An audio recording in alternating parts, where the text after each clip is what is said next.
Greetings, adult children of adult children. The following podcast is not real. It's simply grown men sitting around a budget-conscious microphone. But it is part of the Tracheospider, the Earwolf network. And somehow, against all reason, it continues to be sponsored by Cards Against Humanity. If you send your care package to Cards Against Humanity, 1917 North Elston, Chicago, Illinois, 60642, care of Arnie Niekamp, Vermilion Minotaur, Town of Hogsface, Land of Foon, the tireless friends at Cards Against Humanity will drive your package over to the Burger King and shove it through the dimensional portal for Arnie, Chunt, and Usidore to enjoy.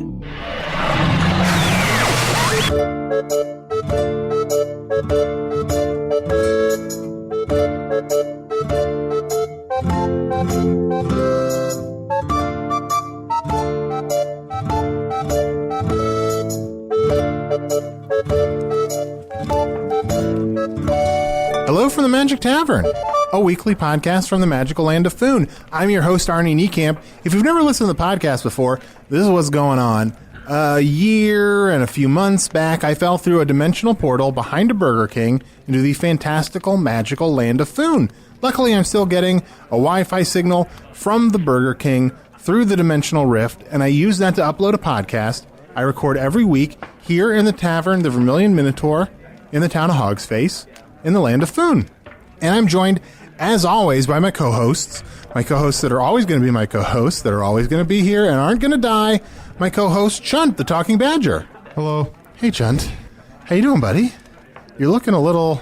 I'm feeling a little sick. Yeah. I stuck a stick where my arm used to be, and I said I had a farewell to my arm. Oh. So, Chunt, last week, your arm just fell off. Well, it either fell off or you ripped it off when I asked you to scratch my shoulder. No, I was barely touching it. Well, we'll never know. So, I guess your curse that is going to take your life is heightened into its final stages. I think it's working pretty fast, so I think I'm going to go ahead and put out into the world maybe I'm going to cut straight to my Final Fantasy VII, just because I feel like 7's usually the best fantasy to have. Your 7th one, it's lucky, your Final Fantasy VII. So, a lot of people like 10. I've heard that. I don't know if I'll make it to 10, so I'm just going to go ahead and skip 3, 4, 5, 6, and go straight to 7. So my Final Fantasy VII is twofold. Mm-hmm. One, I would ask the people of Earth to remember me by that someone makes a tapestry of my life, of my beginning to the bookends of the animals I've been. I ask that someone please make that tapestry. So this is a sexual tapestry, isn't it? It doesn't have to be. Aren't all tapestries somewhat sexual? Well, yeah, I'm just wondering, are there any non-sexual achievements or parts of your life that you want people to put in the tapestry? Or is that just going to get in the way? I mean, I'm more than just sexual activity. No, I know, but what? But I'm proud of what are you? Every animal I've become or thing I've become, I'm proud of. And I have my tapestry in my room, and truth be told, I planned on giving that to you, Arnie. Oh. But I wanted the people of Earth to have one as well to remember me by. Yeah. And I just hope someone is willing to take on that task. Sure. And I am Usidore, wizard of the 12th realm of Ephesius, master of light and shadow, manipulator of magical delights, devourer of chaos, champion of the great halls of Tarakas. The elves know me as Feline Zelik. The dwarves know me as Zodan and Hoogstanges. And I am known in the northeast as Gasmoenius Maester. And there may be other secret names you do not know. And the second part of my Final Fantasy Fantasy VII, Part 2, is that I maybe want to use my sperm. Whoa.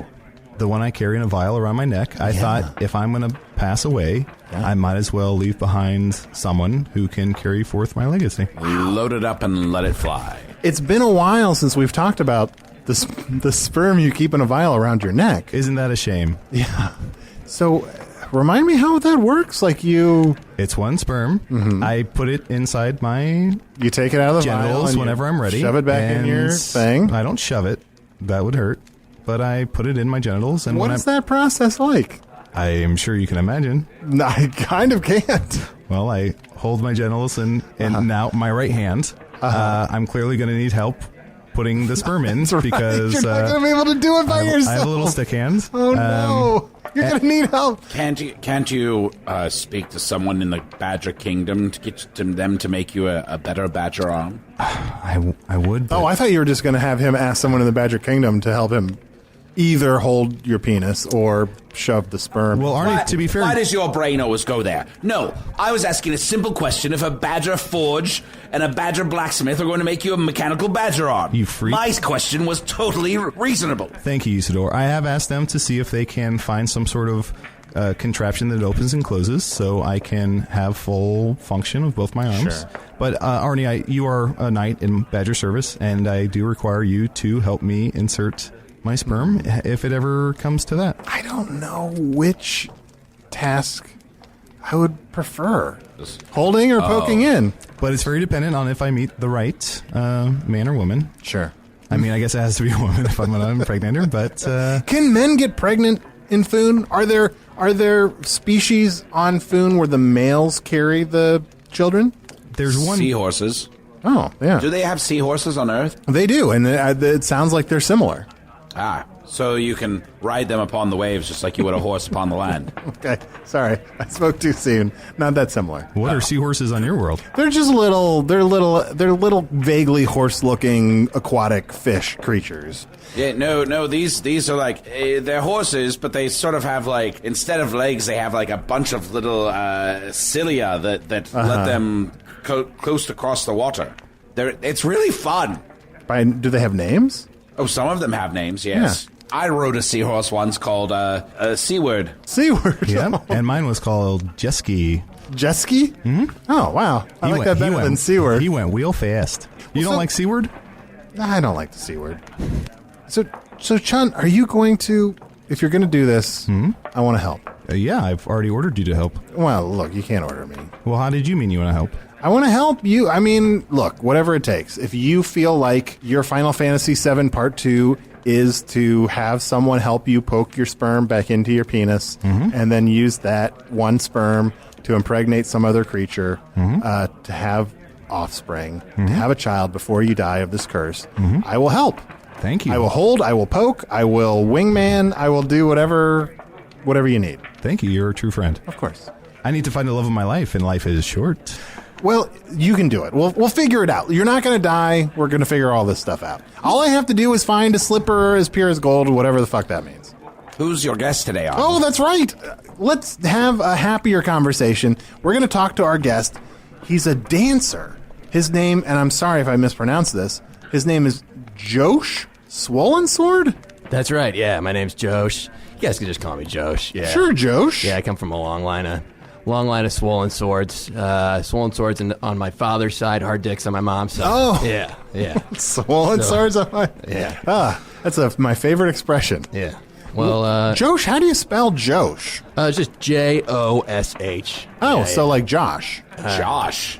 That's a weird... What's Josh? What does that mean? Josh? On Earth, we would pronounce that Josh. It's definitely Josh. Josh? Yes. Yeah, it's also a well-known word in terms of, like, if you're joking with someone, you say, like, I'm just joshing you. I'm just joshing around. Yeah, people say that to me all the time. I love it. Yeah. Yeah. Josh, is that short for anything? Nope. Yeah, just Josh. Just Josh. It's just Josh. So Josh, you're a dancer. Yeah, I am a dancer of sorts. I didn't set out to be a dancer. I was a mittens star in high school. I don't know if you guys heard. Wow. Yeah, I was all Foon. But I threw out my hip during a game. Oh. Yeah. So you just reached in, grabbed it, and tossed it away? I was trying to distract somebody. They're about to catch a bird. Go fetch. So, I threw my hip out, and I needed a hip replacement, but I went to a goblin doctor. Ooh. So, as you guys know, goblins are very good dancers. Yeah. So he gave me a goblin hip. So, so now I dance very, very well, but I cannot play mittens anymore. That's an amazing tale, Josh. But you said you are a dancer. He has a tail? I actually do have a tail. Oh, wow. That is an amazing helps with tale. the dancing. Wow. Let's compare. What do you think? I win. Yeah, you do.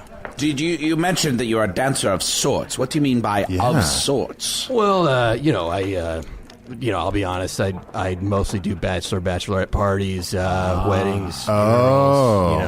What? Funeral dancers? Yeah. Well, as you know, once you eat the food off of the body at a funeral, people want to celebrate, and the best funerals have sexual activities involved. So my job is to liven the night up. I start dancing.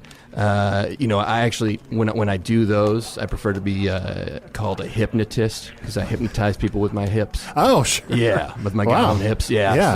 So I try to get people in kind of a sexual frenzy. Incite some sexual. Yeah, when a baby dies, the best thing to do is to incite a sexual frenzy because people are like, let's make another.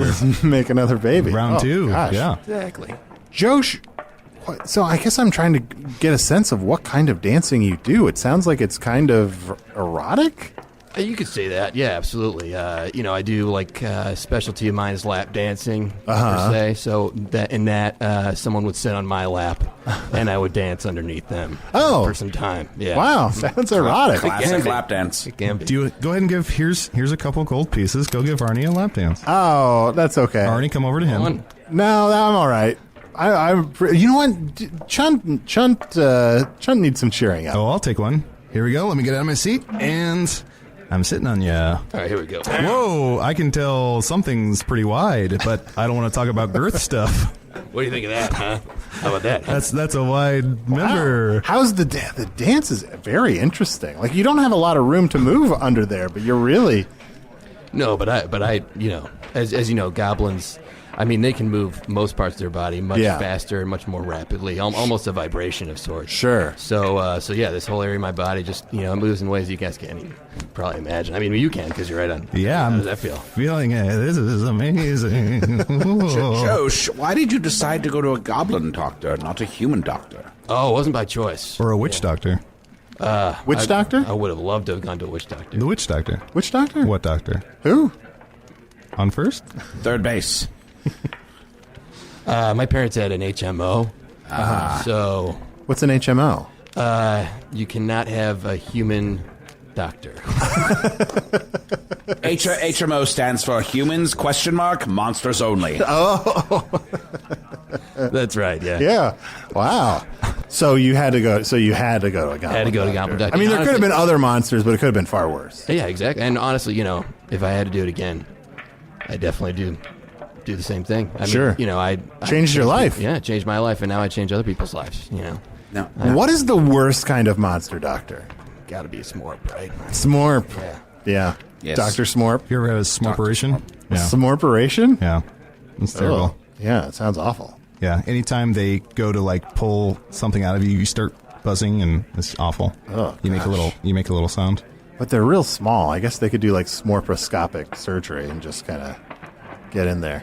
If you say so.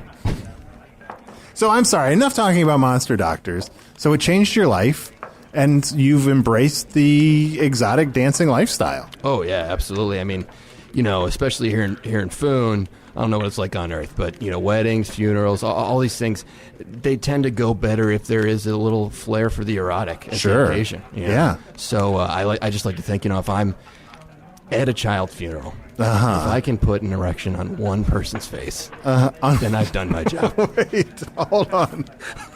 So, you don't have that on Earth? No, I'm just... Makes sense to me. So, who's erect? You must forgive Arnold. He's foreign. He does not understand our ways. And frankly, he's probably a little bit...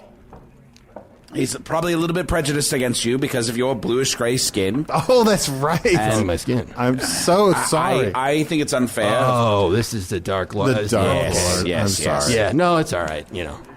It's fine. I think it's very becoming. Yeah. Thank you. Nothing wrong with being gray. Thanks. Yeah, I do lay out.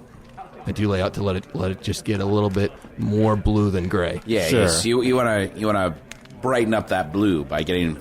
Yeah, but look at these lines, check these out. Oh, yes. Whoa. Oh, tan Gray lines. under there. Real gray under there. Yeah. Sea foam. That's the color I'd call that. That's kind- the word I should have said earlier, too.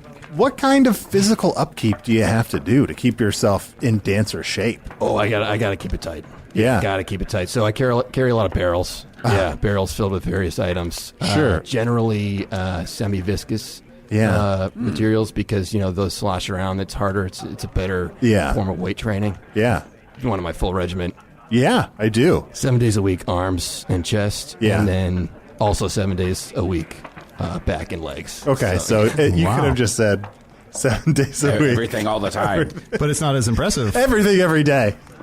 I hear some exotic dancers do a C96 routine. C96. They do, yeah. That's become that. That's really swept through the community. They go by the beach by the sea, and they try and have sex 90 times a month, and it helps shed pounds and tighten. Wow. Yeah, And the people who do it, they talk about it all. Yeah. Oh yeah. Or another option is just insanity, where you just go so crazy that you just get in shape from being crazy. That sounds like insanity. That sounds right. That sounds right to me. Yeah. Now, Josh, what's your life like when you're not dancing? Are you married? Do you travel a lot? Or are you sort of based in a single location? Well, I have been married a couple times. Yes. Yeah, 3 different children, all deceased. So sorry. No, it's fine. So you're no longer married? You've moved on? No, my lifestyle's tough. It's tough for people to keep up with me, and it tends to lend to a lot of jealousy, Oh, sure. So people are trapped between a rock and a hard dick. Absolutely. That's what my four mothers used to say. That's on my 4 mother's mothers? side. Well, yeah, because on my mother's side, that's where the hard dick. Oh, I see. Yeah. Did you ever think about hyphenating? I have, yeah. Just going with Josh, hard dick, Swollensword. Yeah. Yeah, it's just a mouthful. That's true. You know what? We should take a break. Whew. I gotta get some wet in my mouth. Fly, you fools! Over to patreon.com/Magic Tavern right now and become a patron of the show. For only $5 a month, you get access to all of our wonderful bonus content and material and ad-free versions of the show.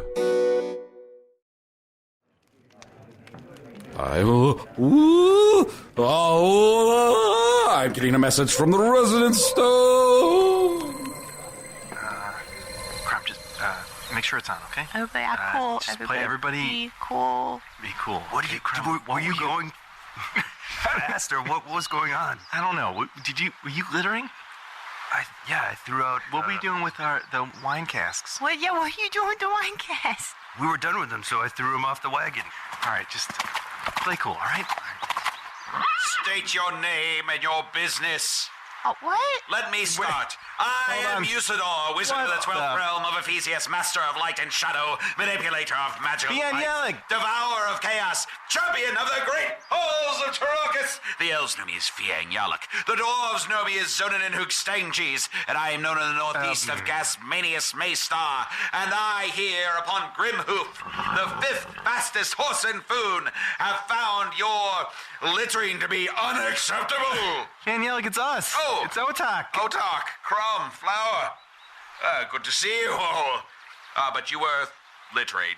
Is this your job? Citizen's arrest? Why are you here? I am the protector of Foon from crimes both great as the Dark Lord, who doth permeate every second and every molecule of the air around us, all the way down to the little stuff. Because if you let the little stuff go, then, everyone thinks they can just get away with whatever the hell they want. Did you just want to hang out? Yeah, no. How is the quest going? It's going well. I would say, Probably, so good. Probably not enough So magic. good. Probably, some magic would help. There's been times where we thought we could use magic to overcome an obstacle, but then we work together. And we figure out we don't need magic. Yeah, with each of our is skill this sets. some crap where friendship is just as good as magic? That's it. Grimhoof, we're out of here. Usidore. Good luck, suckers, on your idiot quest for jerks. Oh, yeah, he took that well. We made a He good took that decision well. not to bring him, I think. Sorry if I was overstepping my bounds. I figured he'd blow it up anyways. Yeah, no, you were right. So I can never tell when something's a compliment or a nice thing to say because he just got so upset. It's very dark.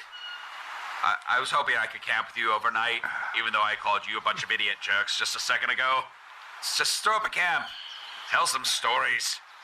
Usidore, Flower and I see a really good rage counselor, and I just wonder if maybe you're interested. I do not know what you are talking about! Well, so wait, how were you there? What? How are you in that communique from Otok and Flower and Krom? Well, I was traveling on Grimhoof. The 5th fastest horse in Foon? Yes, that's correct. So these Resonant Stone messages we're getting didn't happen just now. Sometimes there's a delay. Oh, I see. Maybe they're on the other side of a mountain or something. Boy, they must be traveling very slowly if you're just off there saying hi to them. Yeah, well, what are you going to do? So, Josh, like, do you feel like people judge you for being an exotic dancer? I think people do, and people, take liberties. People see an erotic dancer, they hire one, they think like, oh, I can do whatever I want, I mean, you guys were talking about seahorses earlier. I got hired by a bachelorette party of seahorses, and they got crazy, they were touchy, they were real touchy, and that kind of bothers me, but, I find that I face as much, discrimination based on my blue-gray skin, sure, as I do based on, the size of my pelvis, size of my hips, so it's tough, but when you're dancing at a funeral and you're surrounded by the family members of the person who died. Sure. The funerals, you really focus on the funerals. You mentioned a lot of different occasions that you dance for, but it really are the funerals really your passion? Well, at first they weren't. Yeah. But I was getting hired to do them all the time. At a certain point, I was like, you know what? This is the day job. Let's make it great. Yeah. Let's make if you it love great. what you do, you never work a day in your life. And when you think about it, those other occasions are already happy occasions. Great times to be dancing. But to bring joy to people at their loved one's funeral, that is a special gift. Yeah, absolutely. That's what I mean. You start dancing, you start a lap dance, and the father of whoever died is right there on your lap, and you're just looking him right in the eyes, and he's crying, but he's also smiling. Yeah. Can I get you a mead or something to drink? Oh, I would love a mead. Yeah, a mead would be great. Anyone else need anything? I'll take a King's Juice. Let's have a water. All right. Just water? Yeah, just water. Don't you want to be happy? No, I don't know. I've just been drinking less, basically. I'm trying to get in shape. Okay. And I figure I will cut alcohol out, but I will change no other part of my lifestyle. Great. All right. Okay. Yeah, at a funeral, usually you want to, for the father of the child, you usually want to save the last dance. So, Josh, you've been married, it didn't work out. What does the future hold for you?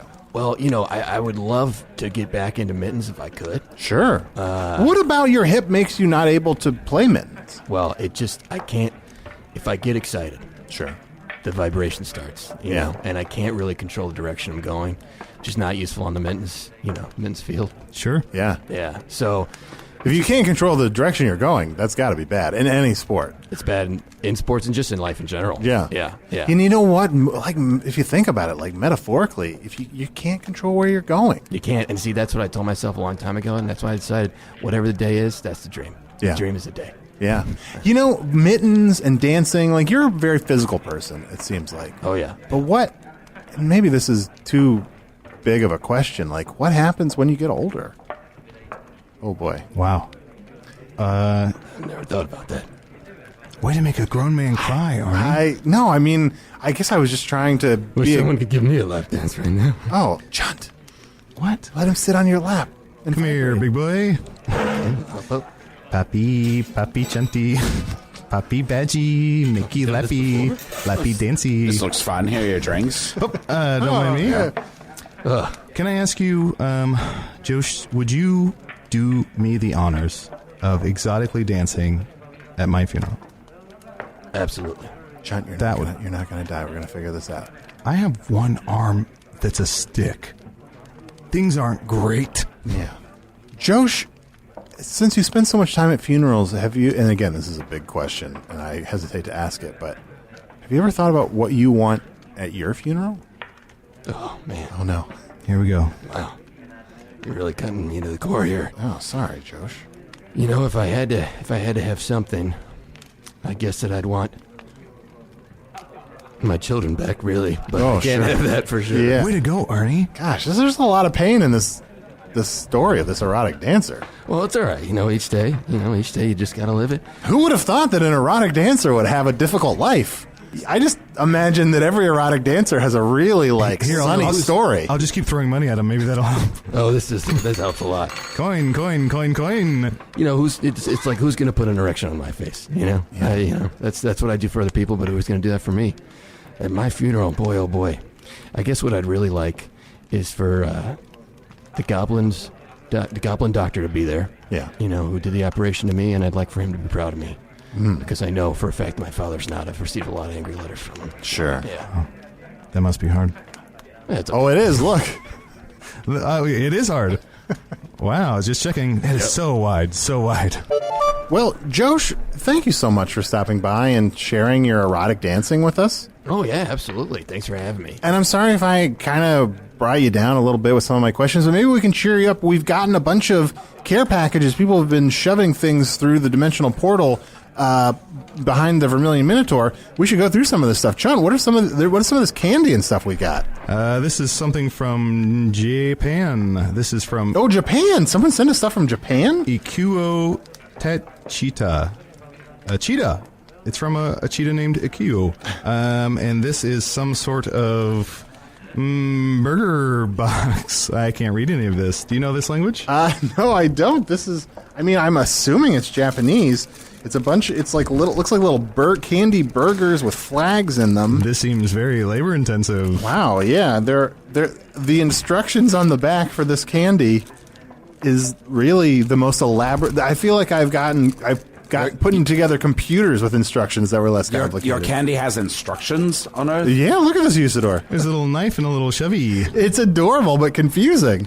I'll use this knife for later. Oh no. Hey, let's look at the actual candy. Is there some kind of candy as well? Oh, there's also a package here from, this is from, Santa Trading, Shinmichi Nishiku, from Japan as well. This is a different package. And this is little bottles of soda candy. We have vitamin CC11, a little orange with a smiley face, and a bee going towards a lemon. I'm going to try the CC lemon. Yeah, it's good. You should try Fox Face good? Oh, it's much better than Fox Face. Good. Here's one more large box, Arnold. Oh, great. Here, Usidore, why don't you open it? All right. Let's see. I guess listening to eating is kind of like listening to dancing, huh? Yeah, it's true. It comes with a letter. It says, May 4th, 2016. May the 4th be with you. Dear Arnie, Chunt, and Usidore, wizard of the 12th realm of Ephesius, master of light and shadow, manipulator of magical delights, devourer of chaos, champion of the great halls of Tarakas. The elves know him as Fiang Yalak. The dwarves know him as Zonin and Hugstangis, and he is also known in the northeast as Gasmanius Maystar, and also other names I do not know. I am sending along these little guys in the hopes they can provide a distraction target for the Dark Lord, so you can sneak upon him and defeat him. Or Gorgeous can play with them the next time Otok's questing groups drops by. I included an eye patch, empty bottle, and handful of magic stones for realism. Spintox only got his Pandanomicon because who even is he really? Good point. Death to the Dark Lord, and I guess life to Chunt, and a return home for Arnie. From Michelle McCasey. Oh, and look here. Look at these. Oh my God, those are awesome. Look at these wonderful little simulations of myself and Spintax. They almost look like they're crafty little wizards. They almost look like 70s Christmas tree toppers. I wish I could describe them better with words. They're kind of amazing. I'll try to take a picture and put it up. I'll tweet them or something this week. Very, very. You can follow me at Magic Tavern on Twitter. You can follow me at Usidore the Blue, or you can contact me by breathing directly into a glass cup. Collect that breath, that very bit of steam that doth escape thine lips. Collect it and watch it coalesce into a single drop, and then with that drop, put it ever so gently on top of a tiny grasshopper, and then ask the grasshopper to come and find me. You can also reach me at chunt@gmail.com. That's Chunt with 6 T's. Or at Chunt with 6 T's on Twitter, but not for long, babies. Oh, no. You can reach me at Magic Tavern at puppies.supplies, his real email address. We probably don't have time to read any emails, but I do want to bring up, I've gotten a lot of emails. I know, Usidore, you hate frequently asked questions. But we've gotten a lot of people have mentioned that we had Melchior, the keeper of the Doomhorn that plays at the end of the world. Mm-hmm. His job gives him immortality. That Chunt, you should have tried to just take his job and you'd be immortal. Next time. I mean, I think he would have to voluntarily give up that job. He doesn't seem to be in any. He didn't seem eager to release that horn. Yeah. Do you even want that job? No. That job blows. Dance us out. Josh, dance us out. Josh. Dance. So erotic. We all have erections on our face.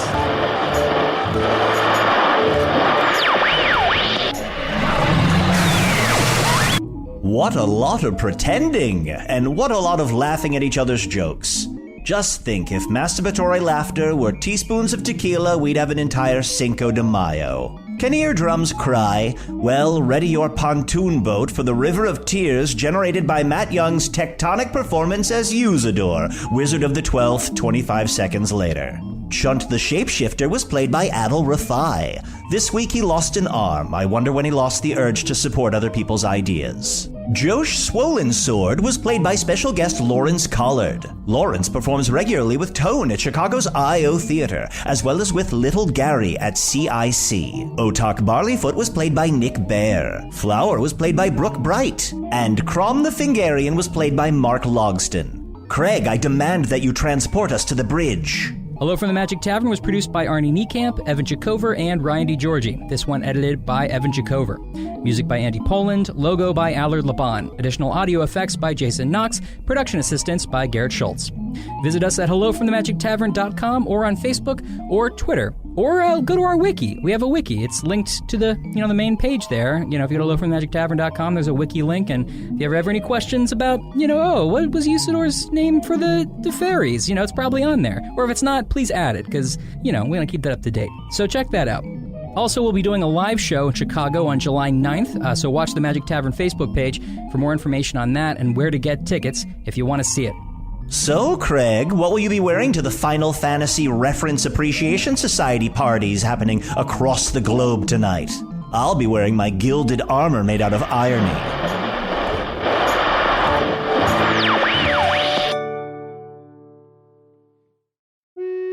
Hey, thank you for listening to Hello from the Magic Tavern. A great way to support the podcast is to join our Patreon. You'll get ad-free versions of our entire back catalog, including all the Magic Tavern spin-offs like Offices and Bosses, I Am Spin Tax, Shadow Sit. There are a lot of them. There are 2 new exclusive bonus episodes every month, Discord, all kinds of stuff. To get more information, go to patreon.com/Magic Tavern.